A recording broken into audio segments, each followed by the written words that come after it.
बिस्मिल्लाहिर्रहमानिर्रहीम।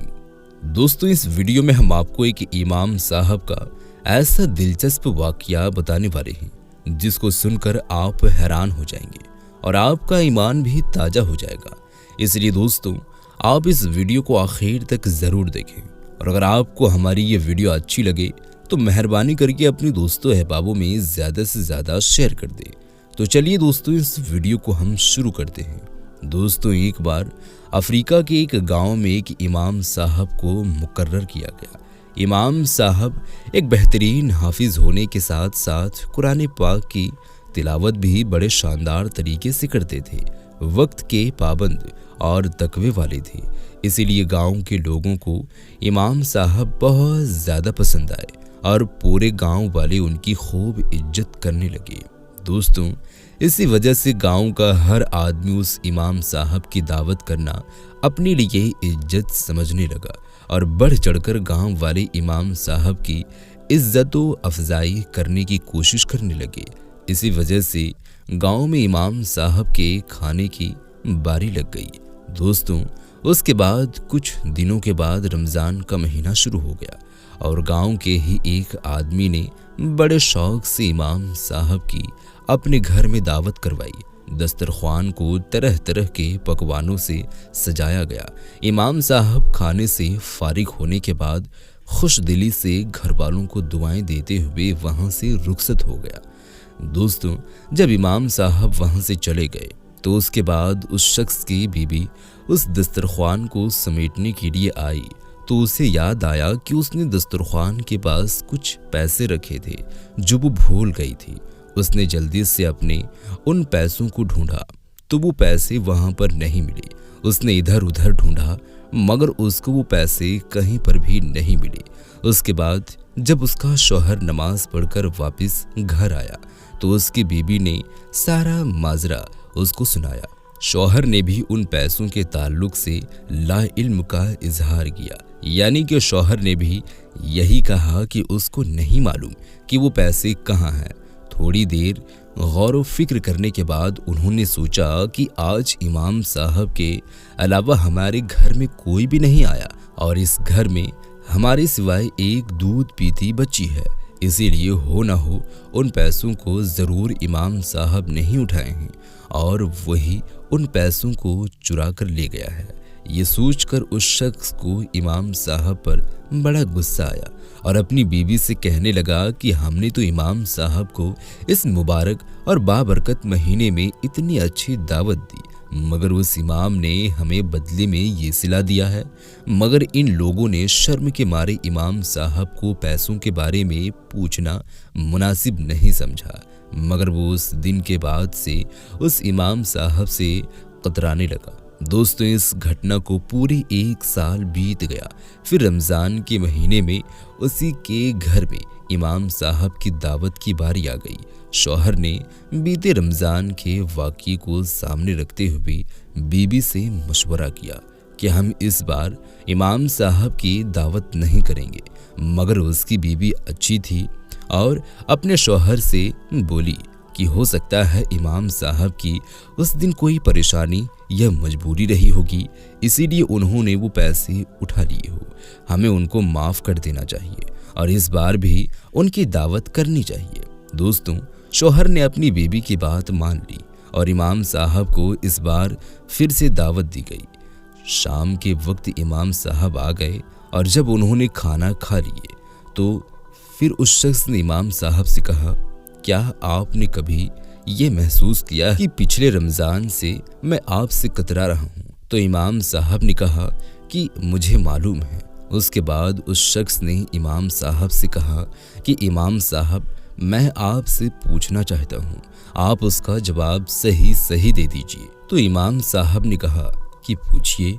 तो शख्स ने कहा कि पिछली बार मेरी बीबी दस्तरख्वान के पास में कुछ पैसे रखकर भूल गई थी, मगर उसके बाद जब उसने अपने पैसे ढूंढे तो वहां पर नहीं मिले और आपके सिवाय हमारे घर पर कोई भी नहीं आया था, इसलिए हमें लगता है कि वो पैसे आपने ही उठा लिए हैं। क्या आप नहीं उठाए थे वो पैसे? तो ये सुनकर इमाम साहब ने फौरन जवाब दिया, जी हाँ, वो पैसे मैं नहीं उठाए थे। ये सुनकर उस शख्स के होश उड़ गए। इमाम साहब ने उसको बताया कि उस रोज मैंने दस्तरखान के करीब में कुछ नोटों को बिखरते हुए भी देखा था। खिड़की भी खुली हुई थी और पंखा भी चल रहा था। मुझे लगा कि कहीं ये पैसे बाहर न उठ जाए, इसीलिए मैंने उन नोटों को जमा करके उठा लिया।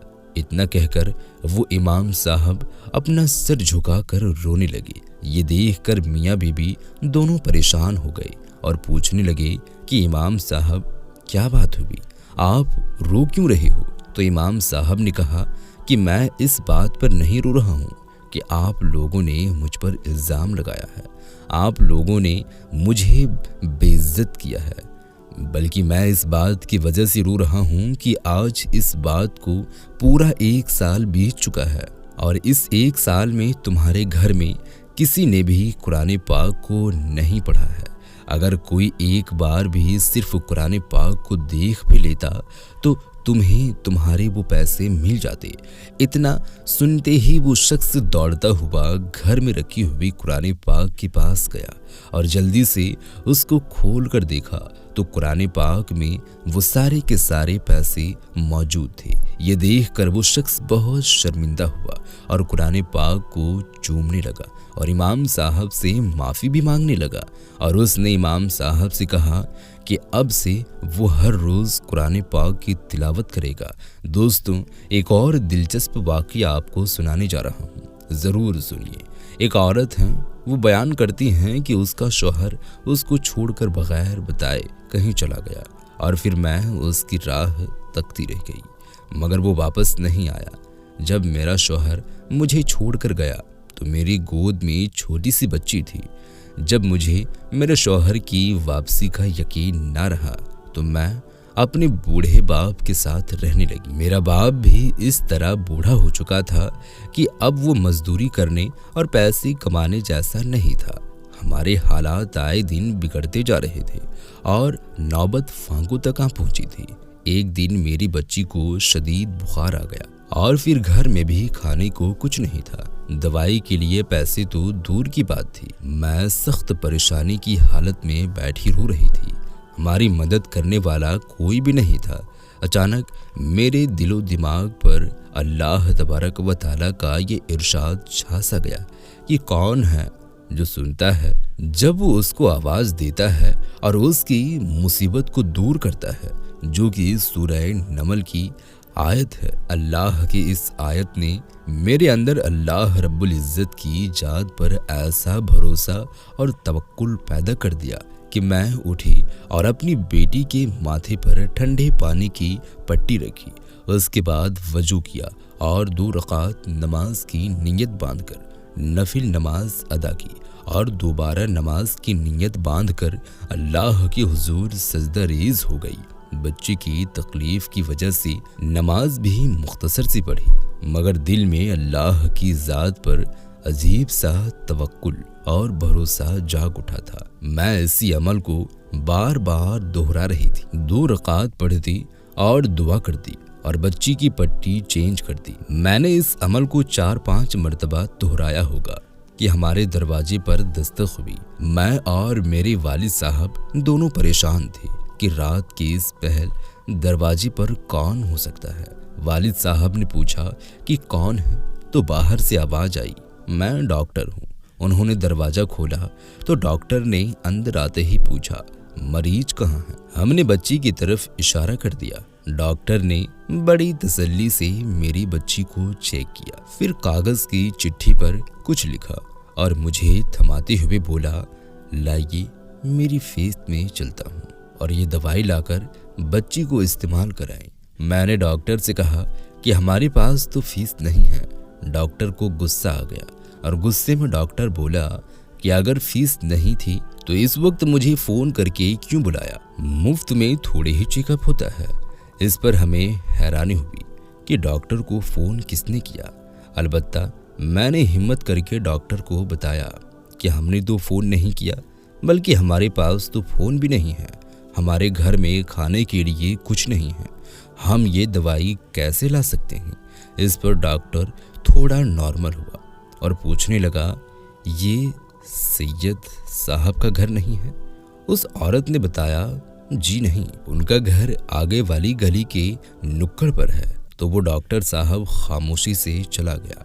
मैं वापस अपनी बच्ची के पास बैठ गई थी। थोड़ी देर गुजरी थी कि दोबारा दरवाजे पर दस्तक हुई। वही डॉक्टर दोबारा हमारे घर पर आया और उसने कहा, मैं उस वक्त नहीं जाऊंगा जिस वक्त तक आप लोगों की पूरी कहानी मालूम न कर लूं। मैंने सारा माजरा उसको सुनाया। उसने हमें तसल्ली दी और खुद जाकर मार्केट से दवाइयाँ खरीद लाया और साथ में हमारे खाने पीने के लिए भी काफ़ी कुछ लेकर आया। उसने अपने हाथों से मेरी बच्ची को दवाई पिलाई और जाते वक्त ये कह कर गया कि अब आपको किसी किस्म की फ़िक्र करने की ज़रूरत नहीं है, हर महीने आपको ज़रूरत का सामान पहुंचा दिया करूंगा। तो दोस्तों, ये है अल्लाह पर भरोसा और तवक्कुल का सिला। जब इंसान अल्लाह की तरफ पूरे यकीन के साथ रुजू करता है तो अल्लाह उसकी ज़रूर मदद फरमाता है। अल्लाह तबारक व ताला हम सबको कहने और सुनने से ज़्यादा अमल करने की तौफीक अता फरमाएं। इस वीडियो को आप अपने दोस्तों अहबाबों में ज़्यादा से ज़्यादा शेयर करें। मिलते हैं एक और नई वीडियो के साथ, तब तक के लिए खुदा हाफिज़।